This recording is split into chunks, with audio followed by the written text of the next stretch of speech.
Hola, bienvenidos a la clase de alteraciones del aparato digestivo del Diplomado en Nutrición Celular y Nutracéuticos.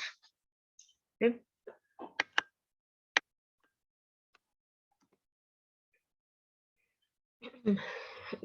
Vamos a ver los trastornos del aparato digestivo, los más comunes, ¿verdad? De qué forma podemos detectar que tenemos este tipo de alteraciones gastrointestinales y cuáles serían los síntomas, cuáles son esas alteraciones que primero se presentan y que me pueden apoyar a mí a detectar, ¿no? Que está teniendo un problema el paciente y que se tiene que hacer algo al respecto.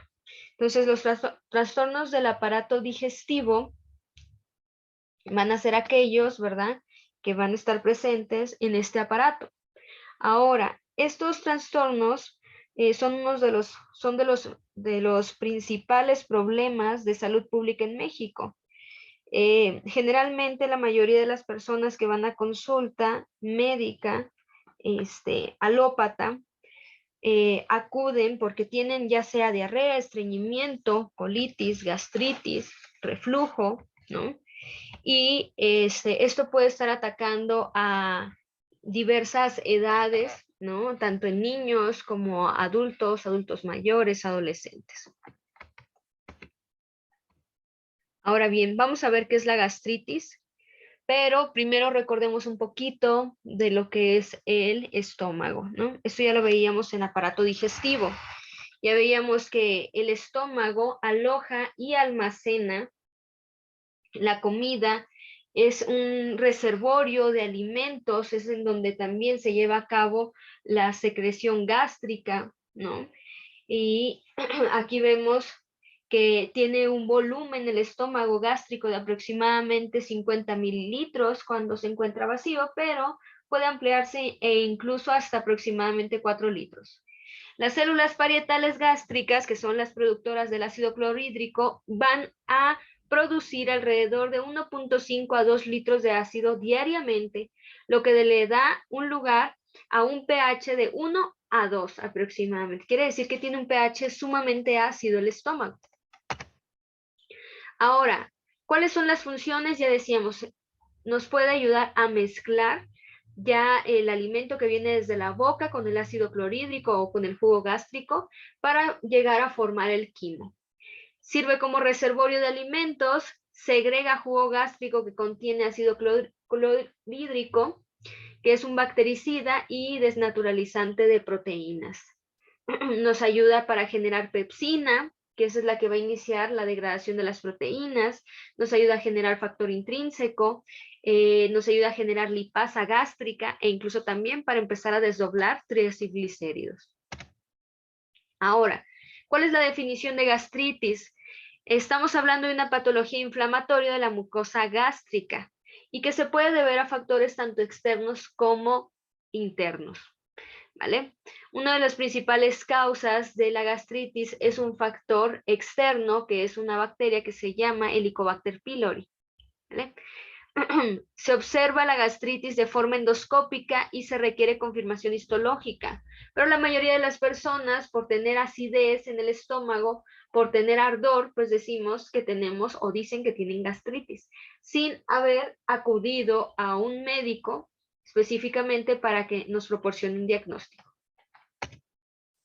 Ya les decía yo que la etiología es Helicobacter pylori, una bacteria que se va a anidar en el estómago, específicamente en el píloro, ¿vale? Esta se cree que se transmite a través de los alimentos y a través del agua, ¿vale?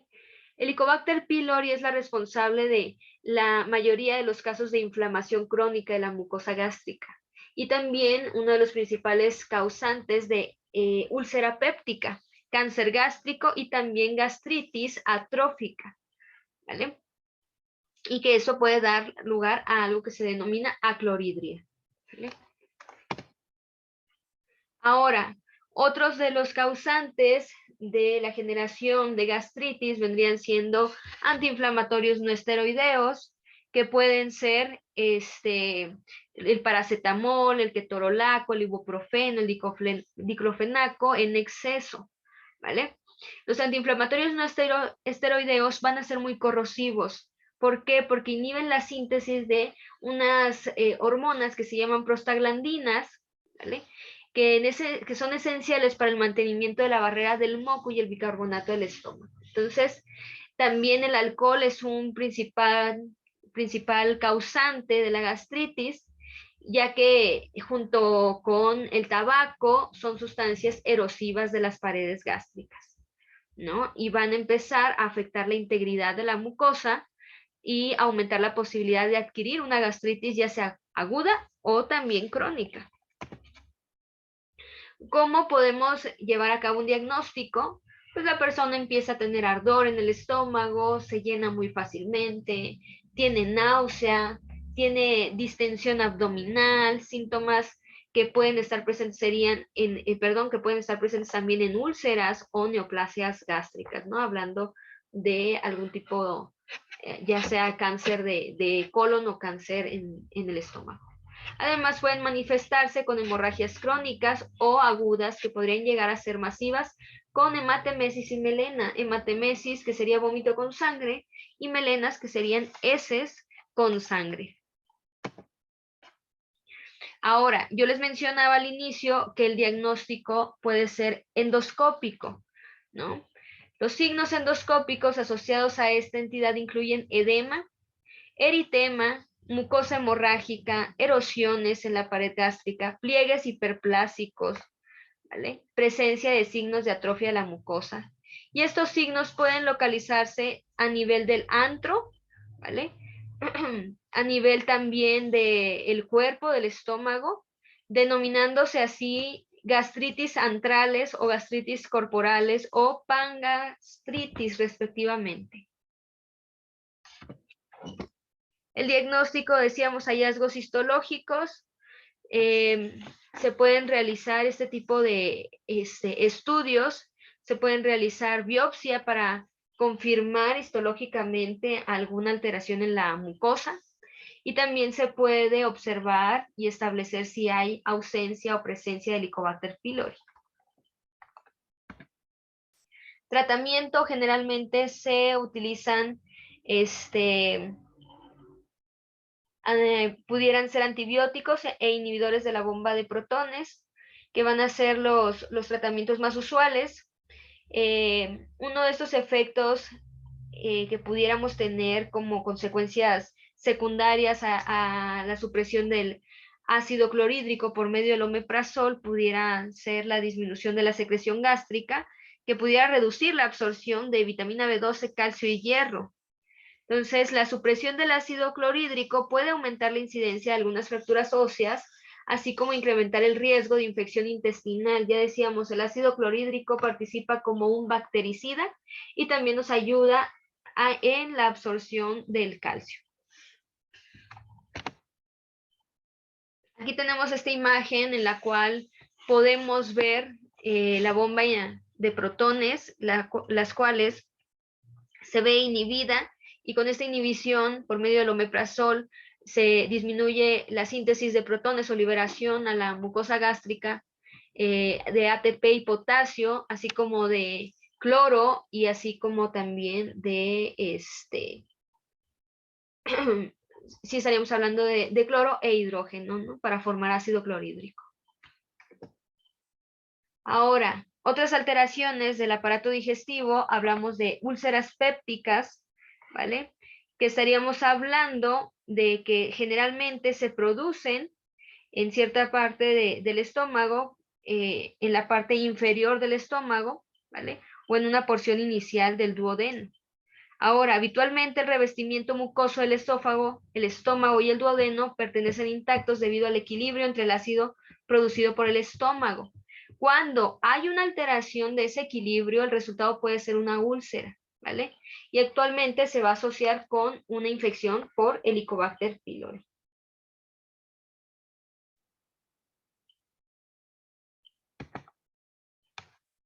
Ahora, las principales causas y síntomas ¿no? El consumo de productos como el tabaco, ya decíamos, también estamos hablando del Helicobacter pylori, estamos hablando de que este Helicobacter pylori produce una enzima llamada ureasa. Esta va a dividir la urea en amoníaco y dióxido de carbono. El amoníaco a la vez va a proteger a la bacteria contra la acidez del estómago y también nos va a dañar la capa protectora del mucus y las células gástricas. Los AINES antiinflamatorios no esteroideos también serían los principales causantes de úlceras pépticas. ¿Qué es lo que presenta la persona? Melenas, hematemesis, ardor, dolor en el estómago, ya sea agudo o repentino, e incluso puede ser agudo y muy intenso. ¿Cuáles son los objetivos del tratamiento? Serían específicamente del tratamiento nutricional, ¿vale? Sería disminuir o evitar el estímulo excesivo de la secreción gástrica y del ácido clorhídrico, ¿vale? Si ya hay esta úlcera péptica.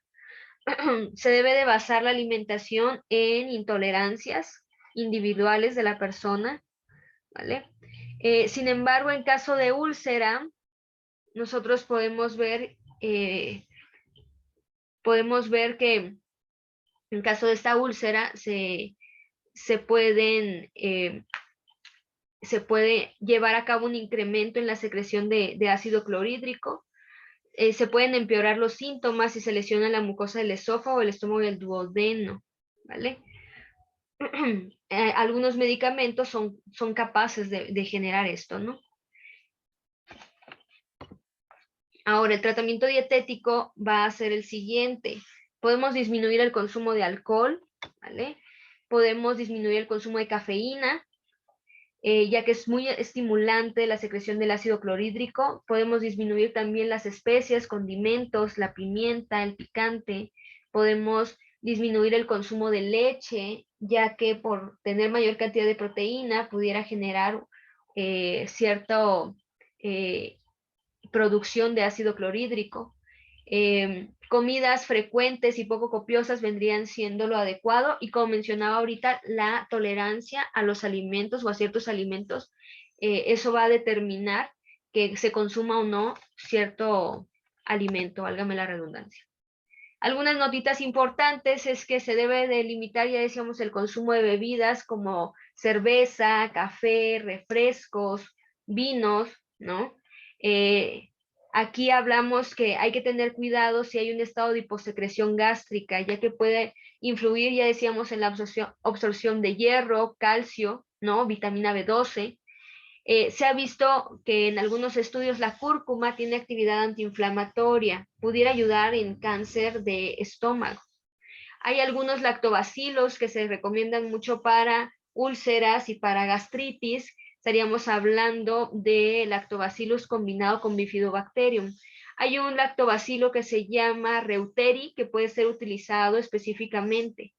Algunos estudios hablan del té verde que puede ser utilizado, los brotes de brócoli, el kimchi, ¿no? El aceite de grosella negro, e incluso también pudieran ayudar bastante.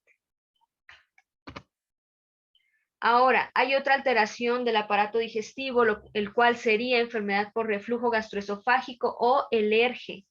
Aquí hablamos que hay una alteración en el esfínter inferior del esófago. Si ven mi cursor, bueno, voy a poner un puntero. Aquí está, podemos ver, aquí está el esfínter esofágico inferior, el cual pierde la presión suficiente o la fuerza para poderse cerrar, y es por ello que puede haber un retorno del ácido clorhídrico del estómago hacia el esófago. Y esto pudiera producir alteraciones en el esófago principalmente, ¿no? Ahora, ¿cuáles son las causas de tener reflujo gastroesofágico? Pudiera ser que el paciente tuvo intubación por algún procedimiento quirúrgico, el beber alcohol y fumar constantemente relajan el esfínter, el tener una presión en el abdomen, generalmente por el pantalón, que ahora ya ven que se usan muy ajustados a la cintura en mujeres, o anteriormente en algunos otros años también se utilizaban, el utilizar fajas, ¿no? El tener vómitos recurrentes, las chicas o los chicos con bulimia, por ejemplo, retraso del vaciamiento gástrico por la edad, posiblemente, y una hernia hiatal. serían causantes principalmente de alergia. Tratamiento, modificación en el estilo de vida, que habla de disminuir el consumo de tabaco o dejarlo, no utilizar ropa muy justa en el abdomen e ingerir de 3 a 4 porciones de alimentos, ingerir alimentos de 3 a 4 horas antes de acostarse y consumir, lo que mencionaba ahorita, consumir pequeñas porciones de alimentos, ¿vale? Tratamiento quirúrgico, aquí están muy grandes los recuadros, creo que al momento de pasar esta diapositiva a otro formato, nos afecta un poco, pero al utilizar la bomba inhibidora de protones, hay una reducción pronunciada y duradera de la producción del ácido clorhídrico, que pudiera ser un tratamiento, y cambiar hábitos sería excelente, ¿no? No más de 2 semanas utilizar antiácidos, e incluso en algún momento se puede llevar a cabo la fundoplicatura, que vendría siendo esto que que ven ustedes en la imagen. Agarran o obtienen una parte del estómago, lo que van a hacer es recubrir una parte del esófago, del hiato, para que haya una fuerza ahí, y si el músculo pueda cerrarse del esfínter, ¿no? Se pudiera llevar a cabo este procedimiento. Los objetivos se van a plantear dependiendo de lo que tenga el paciente, y los cambios en el estilo de vida, en la alimentación específica, va a ser dependiendo de esos objetivos. Entonces, si se busca, disminuir la exposición del esófago al contenido gástrico, disminuir o evitar grasas en exceso, alcohol, ¿vale? Y porciones grandes de alimentos. Si buscamos disminuir la acidez de las secreciones gástricas, evitamos café, bebidas alcohólicas, fermentadas. Y si queremos prevenir el dolor y la irritación, evitar cualquier alimento que nos cause malestar. Aquí la tolerancia a los alimentos va a ser muy buena. Siempre el paciente debe de estar atento en cuáles son los alimentos que le están generando malestar. Ahora, aquí les dejo una tabla con una dieta para reflujo gastroesofágico y hernia hiatal, ¿no?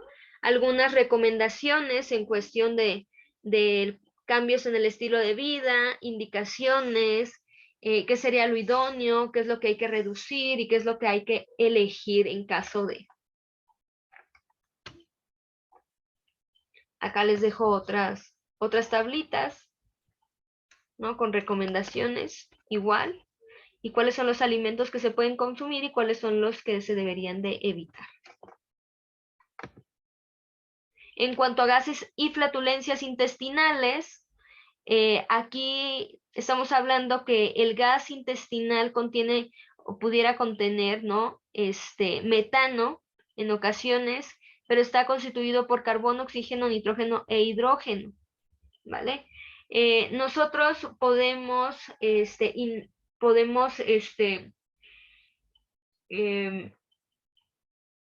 tener gases intestinales por medio de la deglución del aire, que se denomina aerofagia. Por ejemplo, al masticar chicles, podemos generar gases por la digestión de proteínas, podemos generar gases por la digestión de las bacterias en el intestino grueso, pero que están tratando de digerir o alimentarse de oligosacáridos, e incluso también, ¿no? ¿Cuáles son los alimentos que pueden generar la producción de gases? Chicles, bebidas carbonatadas, lácteos, frutas como el melón, la pera, la manzana. Se recomienda que se les quite la fibra insoluble de la cáscara, ¿no? Las coles, los cereales integrales, e incluso también pueden generar gases intestinales. Ahora, en cuestión de estreñimiento, para el diagnóstico se deben de incluir 2 o más de los siguientes puntos que ustedes ven del lado derecho, ya sea dificultad para defecar al menos 25% de las ocasiones, sensación de evacuación incompleta al menos el 25% de las deposiciones, sensación de obstrucción o bloqueo anorrectal aproximadamente en un 25% de las deposiciones, maniobras manuales ¿no? Para evacuar alrededor del 25% de las deposiciones, heces duras en escala de Bristol 1 y 2, en el 25% de las ocasiones. Entonces, y menos de 3 deposiciones a la semana. Entonces, si por lo menos la persona tiene 2 de estos puntos o más, ya hablamos de un estreñimiento. Es infrecuente la aparición de heces sueltas sin utilización de laxantes e incluso también marca que es un estreñimiento. Ya habíamos visto, no sé si ya se les había colocado la escala de Bristol, en el cual podemos ver 1 y 2 heces caprinas, ¿no? Bolitas de heces fecales en escala 1 y 2, esas bolitas unidas, ¿no? Pero se alcanzan a ver los fragmentos. Estamos hablando de un estreñimiento. Generalmente se considera, ¿no? Por ejemplo, evacuar el intestino de 3 veces por semana, 3 veces al día como normal, pero yo siempre les digo, bueno, si el paciente defeca 2 veces al día y es normal, ¿verdad? Pero hay que preguntarle en qué escala de Bristol defeca para saber si hay un estreñimiento importante o no. Ahora, realizar una determinación de sangre oculta en heces fecales y una analítica básica pudiera descartar algún problema, ¿vale? Pudiera descartar anemia o alguna otra afección sistemática, ¿no? Entonces, en caso de no objetivarse datos de alarma, no se considera ampliar los estudios y sí iniciar un manejo educativo en el paciente. Se puede hacer un coprocultivo, se puede realizar una colonoscopía para determinar si hay un problema a nivel intestinal, perdón, a nivel de colon, ¿no? Y les pongo algunas imágenes de un colon normal, si ven la imagen del lado izquierdo, cáncer de colon o recto, cáncer del recto por acá también, y cáncer del recto pero descendente, ¿no? O de colon ascendente.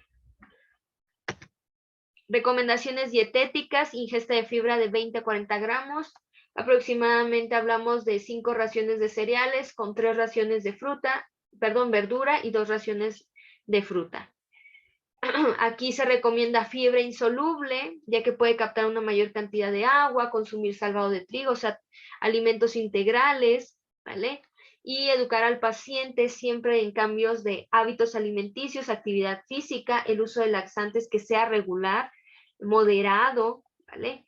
Y también muy importante que cuando se tenga deseo de evacuar, se realice la evacuación y no se abstenga el paciente, ya que en el intestino grueso se absorbe una mayor cantidad de agua y esto hace que las heces fecales se deshidraten y pues tengan dificultades para poder salir del recto y del ano. Laxantes que se pueden utilizar, les voy a dejar esta tabla únicamente para conocerlos. Nosotros no los vamos a recomendar, pero que sepan, ¿no?, qué es ese tipo de laxante y cómo se utiliza, ¿vale? Es por ello que no nos vamos a detener en esto. ¿Cuál es la causa de ese estreñimiento? Estilo de vida sedentario, estrés, falta de agua, consumo excesivo de harinas refinadas sin fibra. En ocasiones puede ser en algunas personas con patologías el uso de medicamentos, sedantes, el que no tenga mucho apetito el paciente, el que tenga alteraciones dentales, que no tenga suficiente cantidad de movimientos peristálticos, el que haya hemorragias y también el que se haya abusado del consumo de laxantes, ya que esto dificulta el trabajo normal del intestino grueso. Y acá les dejo la parte de dietoterapia, el consumo de 2 a 3 litros de agua, el consumo de fibra, aumento paulatino de actividad física y lo que les mencionaba ahorita, destinar un tiempo para evacuar. Aquí les dejo la tabla de tipos de fibra, que esto ya lo vimos, fibra soluble e insoluble, y las funciones para que podamos determinar cuál va a ser el tipo de fibra adecuado para esta patología. Ahora, en cuanto a diarrea, la diarrea en términos generales vendría siendo la realización de 3 o más deposiciones de consistencia líquida, ¿no?, en 24 horas. Puede haber una diarrea aguda si se prolonga más de 14 días, diarrea persistente de 15 a 30 y una diarrea crónica más de 30 días.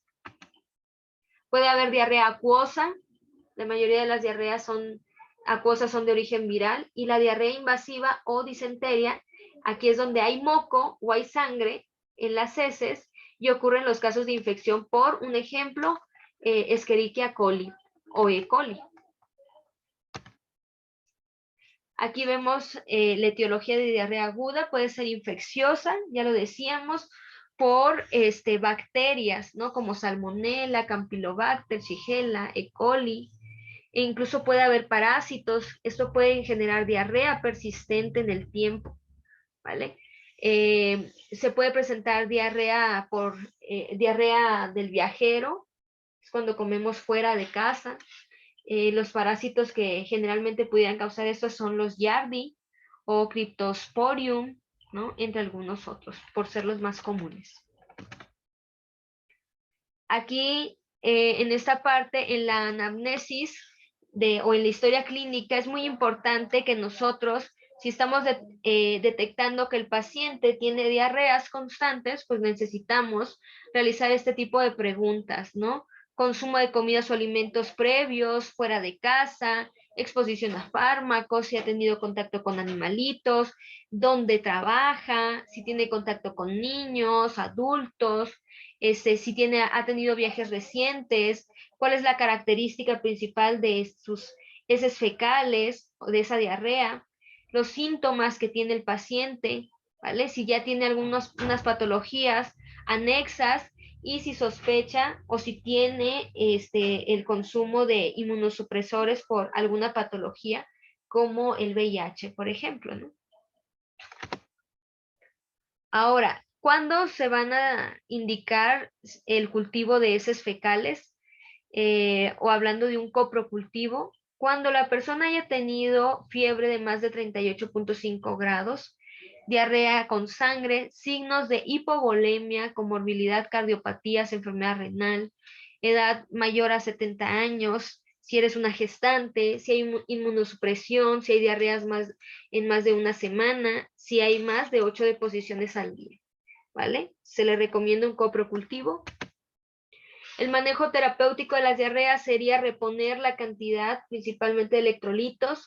Vida suero oral sería una buena opción, y si no se puede reducir, ¿no? La deshidratación por medio de la diarrea que ha permanecido durante varios días, se necesita entonces que se le realice se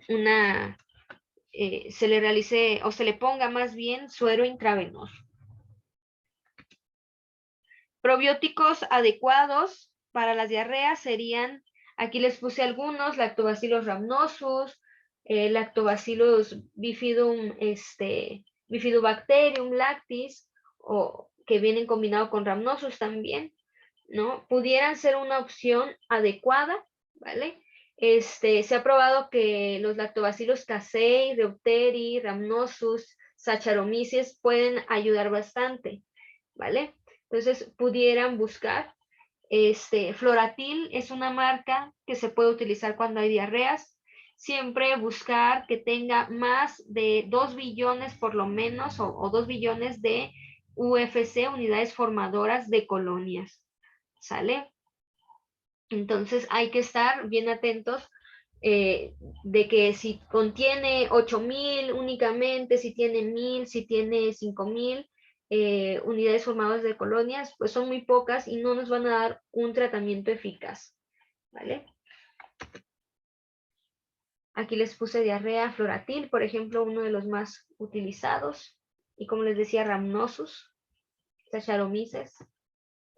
En la parte de recomendaciones dietéticas en diarreas, pues vamos a necesitar fibra soluble, ¿vale? Y la podemos encontrar en la papa, en el arroz, en la avena, ¿vale? E incluso el trigo, ¿no? En la zanahoria, en plátano, en yogur pudiera ser, y en sopas, ¿no? Y vegetales principalmente cocidos. Acá también se recomienda evitar alimentos crudos con bastante cantidad de fibra. Se recomienda disminuir el consumo de café, de alcohol, ¿no? Y alimentos que produzcan flatulencias. Y por último, colitis ulcerosa, hablamos de una inflamación en el colon, y ulcerosa, pues están presentando ya úlceras. Principalmente se da en el recto, por ejemplo, ¿no? Los síntomas pueden ser diarreas, diarrea con sangre o frecuencia de dolor abdominal. Tratamientos serían evitar los alimentos que le causen malestar, ¿no? Evitar alimentos con muchísima fibra, en dado caso de que presente diarrea, el paciente específicamente, ¿no? Aquí nos vamos a guiar mucho por las tolerancias de los pacientes. Vemos por acá cómo se presenta la colitis ulcerosa, pues se puede presentar con sangrado en el recto, moco o pus en las heces por la fragilidad de la mucosa, acompañado de dolor abdominal, cólico y diarrea, tenesmos, ¿no? Urgencia para evacuar. Cuando aumenta la severidad de la inflamación, es más probable la aparición de síntomas como fiebre, anorexia, pérdida de apetito, pérdida de peso, náusea y vómito. Y esas serían las patologías presentes en aparato digestivo, ¿vale? Son las más comunes. Vemos recomendaciones básicas a tratar, vimos qué es la patología, ¿no? Cómo se presenta, para que ustedes lo tengan muy bien en cuenta con sus pacientes al momento de proporcionar la consulta, ¿vale? Entonces, eso sería todo en esta parte de esta clase. Cualquier duda, ya saben, estamos en la plataforma, ¿vale? Y realicen de igual manera la actividad que señala el apartado de la plataforma en esta clase, y también revisen, ¿no?, el material de consulta. Eso sería todo entonces. Que tengan excelente día. Cuídense mucho.